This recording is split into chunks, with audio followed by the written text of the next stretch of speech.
آمين والصلاة والسلام على سيد المرسلين وعلى آله وصحبه أجمعين أما بعد أعوذ بالله من الشيطان الرجيم بسم الله الرحمن الرحيم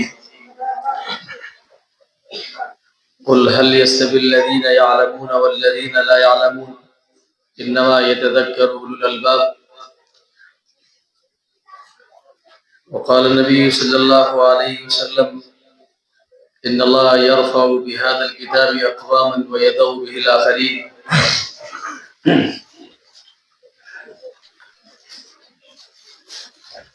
میرے محترم بزرگوں اور دوستوں، اللہ تعالیٰ جو ہے صحیح بات کہنے کی توفیق عطا فرمائے۔ چونکہ یہ مجلس قرآن کی نسبت پر، قرآن کی تعلیم کی نسبت پر سجائی گئی ہے، تو ہمارے مفتی شہاب الدین صاحب دامت برکاتہم نے بھی اسی انداز کی بات کہی ہے، اور جس کام کے لیے وہ یہاں آئے، امتحان لینے خاص طور سے بچوں کا اور ان کی پوری جماعت کی طرف سے انہوں نے ترجمانی کی، اور اس میں جو نتیجہ اور نچوڑ بتایا انہوں نے مدرسے کی تعلیمی نظام کا، وہ یقیناً ہم سب کے لیے باعث خوشی ہے، باعث مسرت ہے۔ ہم بھی دعا کرتے ہیں کہ اللہ تعالیٰ اس چمن کو اور ترقی عطا فرمائے، اور جتنے بچے یہاں پڑھ رہے ہیں، بچے بچیاں، ان سب کو آگے چل کر کے دین کا خادم، شیدائی بنائے، عالم بنائے، عامل بنائے۔ ان بچوں کی تعلیم و تربیت، ہمارے یہاں جتنے علماء اکرام بیٹھے ہیں، مدرسے کے بھی اساتذہ بیٹھے ہیں، ذمہ دار بیٹھے ہیں، ہم سب کسی نہ کسی مدرسے اور مکتب سے جڑے ہوئے ہیں۔ تو یہ جتنے بچے بچیاں ہمارے پاس پڑھنے آتے ہیں، یہ قوم کی امانت ہے۔ ہماری ذمہ داری امانت کی حفاظت کی ہے، امانت کی حفاظت کی ہے۔ اس لیے ہم سب جو علماء کرام اور مدرسین کرام میں بیٹھے ہیں، ان کو اس جلسے سے بنیادی سبق یہ لینا ہے کہ ہم اپنی ذمہ داریوں کو کتنا پورا کریں۔ اگر ذمہ داریوں میں کمی ہے تو آخرت میں باز پرس ہونی ہے۔ عوام اور محلے والے، بستی والے ہم کو تنخواہ کم دیتے ہیں، یا اور ہماری مراعات اور سہولتیں وہ فراہم نہیں کرتے، تو قیامت کے دن ان کا بھی گریبان پکڑا جائے گا۔ لیکن ہمارا ذہن یہ بھی ہونا چاہیے کہ ہم ہمیشہ عوام کی ہی شکایت کرتے رہیں، خواص کی ہی شکایت کرتے رہیں کہ بھئی ہمیں یہ سہولت نہیں ملتی، ہمیں تنخواہ پوری نہیں ملتی، ہمیں نہیں ملتا۔ اگر وہ کوتاہی کر رہے ہیں تو ان کا معاملہ بھی اللہ کے ہاتھ میں ہے، اور ہمیں اپنے طور پہ یہ سوچنا ہے کہ ہماری کوتاہی اگر ہے تو ہمارا بھی جو ہے آخرت میں اللہ کے سامنے ہم کو کھڑا ہونا ہے، جواب دہی کرنی ہے۔ بہت سے ہمارے ساتھی بعض مرتبہ جذبات میں یہ بات کہہ دیتے ہیں کہ صاحب تنخواہ بھی کیا دیتے ہیں، مسجد والے جو میں پڑھاؤں۔ اس طرح کے جملے بھی ہمارے لوگوں سے، ہمارے کام میں پڑھتے ہیں کہ اس قوم نے ہم کو دیا گیا ہے کہ ہم ان کے بچوں کو پڑھائیں اور ہم یہ کام کریں، اتنا محنت کریں، جبا کشی کریں۔ تو وہ چیز ہمارے اندر نہیں ہونی چاہیے۔ ہمیں ایک ذمہ داری مل گئی ہے تو اس ذمہ داری کو ہم کو پورا کرنا ہے۔ سامنے والے اگر ذمہ داری پوری نہیں کر رہے تو اس کی وجہ سے ہم اپنی ذمہ داری کو پورا نہ کریں، یہ انتہا درجے کی خیانت ہے۔ اللہ تعالیٰ نے ہم کو اس علم سے نسبت عطا فرمائی ہے، قرآن ہمیں عطا فرمایا، قرآنی علوم ہمیں عطا فرمائے، اور پھر یہ بھی بہت بڑی اللہ کی نعمت ہے، اللہ کا انعام ہے کہ اللہ تعالیٰ نے ہم کو قرآن کی نسبت کے ساتھ ساتھ قرآن کی خدمت میں بھی لگایا۔ ورنہ بہت سے ہمارے اور آپ کے ساتھیوں میں ایسے ہوں گے جو ہم سے زیادہ صلاحیت والے، ہم سے زیادہ سمجھدار، لیکن وہ ان خدمات میں لگے ہوئے نہیں ہیں، وہ ان خدمات میں لگے ہوئے نہیں ہیں۔ تو خدمات میں نہ لگنا یہ ایک محرومی کی بات ہے۔ اللہ تعالیٰ ہمیں ذمہ داری کو سمجھنے کی توفیق عطا فرمائے۔ ہمارے جو عوام بیٹھے ہیں ان سب سے، ہمارے خواص مہمان ہیں، ان سب سے درخواست ہے کہ مسلمان کے پاس قرآن سے بڑی کوئی دولت نہیں ہو سکتی، ایمان کے بعد قرآن سے بڑی کوئی دولت نہیں ہو سکتی۔ اس لیے قرآن کی عظمت ہمارے سینوں میں ہو، قرآن کی قدر ہمارے سینوں میں ہو، قرآن کے پڑھنے والوں کی عظمت ہو، قرآن کے پڑھانے والوں کی عظمت ہو۔ ہمارے سامنے کوئی کتنا ہی بڑا دنیا دار آ جائے، کوئی نیتا اور کوئی اور آ جائے، ادھیکاری آ جائے، تو اس کی قدر و منزلت اگر خدا نہ خواستہ کسی عالم سے، کسی حافظ کے مقابلے میں ہم زیادہ کر رہے ہیں، تو یہ ہم قرآن کی توہین کر رہے ہیں، قرآن والوں کی توہین کر رہے ہیں۔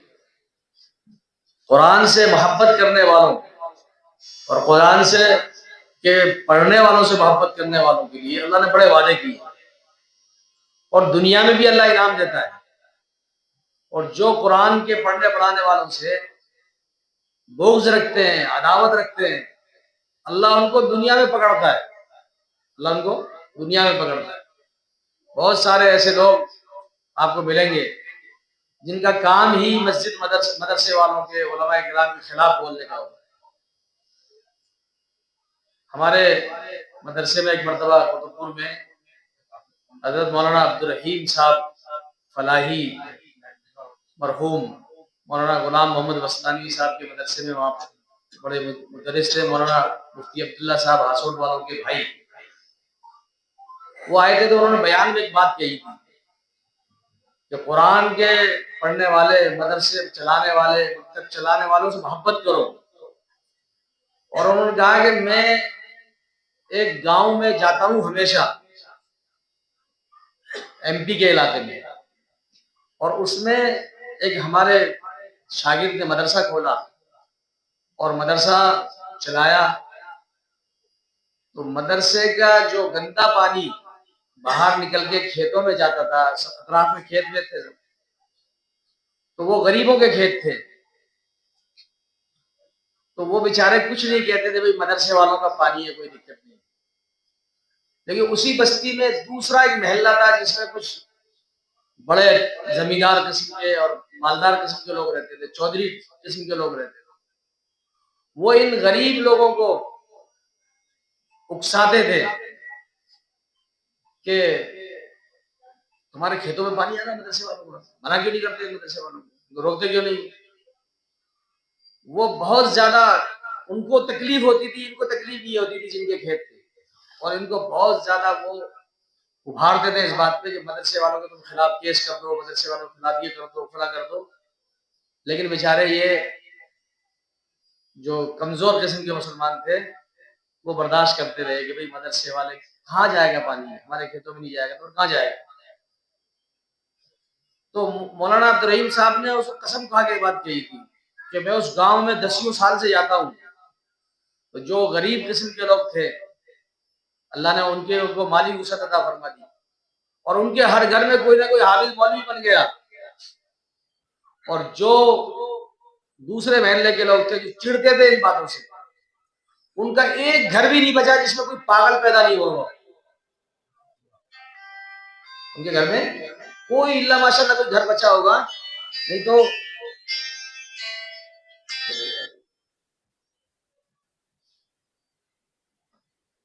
کہ ان کے گھر میں کوئی پاگل پیدا نہ ہو گیا، پاگل، لنگڑے، لولے، ایسے بچے پیدا ہو رہے ہیں۔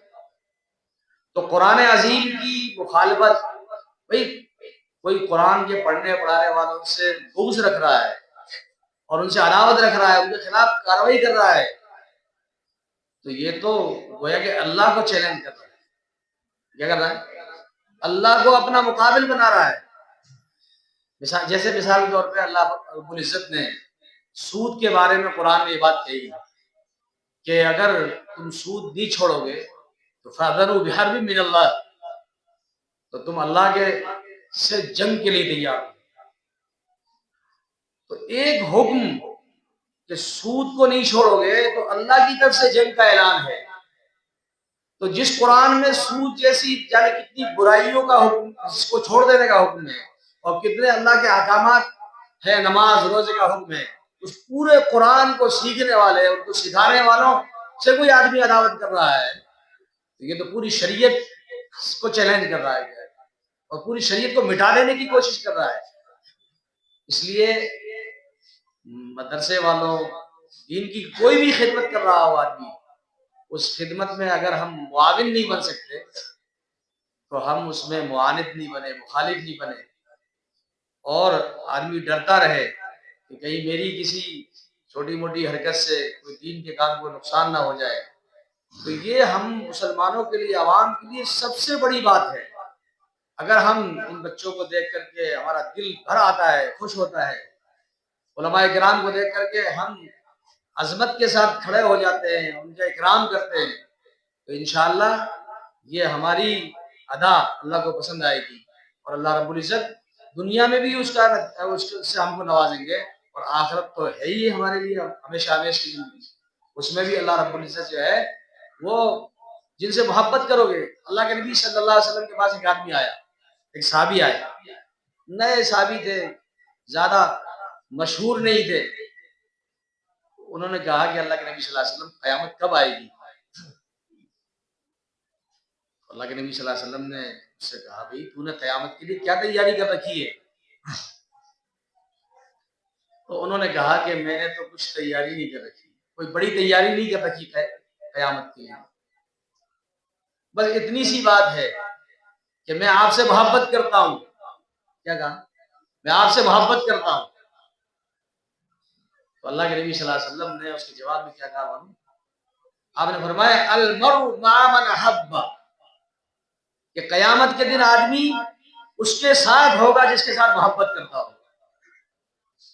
تو اگر ہم علماء سے، حفاظ سے، قرآن والوں سے محبت کرتے ہیں تو یہ اللہ کے نبی کا ارشاد ہے کہ ہمارا حشر ان علماء کے ساتھ میں ہوگا، اور اگر ہم ان کے مخالفین میں ہوئے تو پھر ہمارا حشر کہاں ہوگا؟ ہمارا حشر بھی جو ہے اللہ کے دشمنوں کے ساتھ ہوگا. اللہ ہماری حفاظت. اس لیے میرے دوستو ہم پوری کوشش کریں کے لیے. بہت سی جگہ ایسے مواقع آتے ہیں کہ مدرسہ بن رہا ہے، وہاں غیر مسلم تیار ہیں کہ آپ ہماری زمین کا کچھ حصہ لینا چاہیں تو لے لو، اور کوئی مسئلہ ہو تو اسے حل کر لو، لیکن مسئلہ مسلمان کی کوئی زمین مکان قریب میں آ گیا تو مسلمان روڑا بن رہا ہے. بہت سی جگہوں پر کہ صاحب یہ ایک مسلمان کا گھر ہے تو یہاں ہمارا کام اٹکا ہوا ہے 20 سال سے. اجمیر شریف میں، اجمیر میں جو مرکز ہے اس کا کم سے کم 30-40 سال تک مقدمہ چلا. مرکز کے باہر ایک کمرہ تھا جو افسوس کی بات یہ ہے کہ ہمارے کرولی کے ہی ایک رہنے والے آدمی کے پاس تھا، اور اس نے خالی نہیں کرنا تھا، اور اس کی تعمیر رکی ہوئی تھی 20 سال تک وہ تعمیر رکی رہی. اب جا کر کے وہ مسئلہ ہوا اور اب جا کے وہ مرکز بنا ہے. تو ہم مسلمان رکاوٹ بنتے ہیں دین کے کاموں میں. میں ہمارے مدرسے کی بات بتاؤں، ہمارے مدرسے کے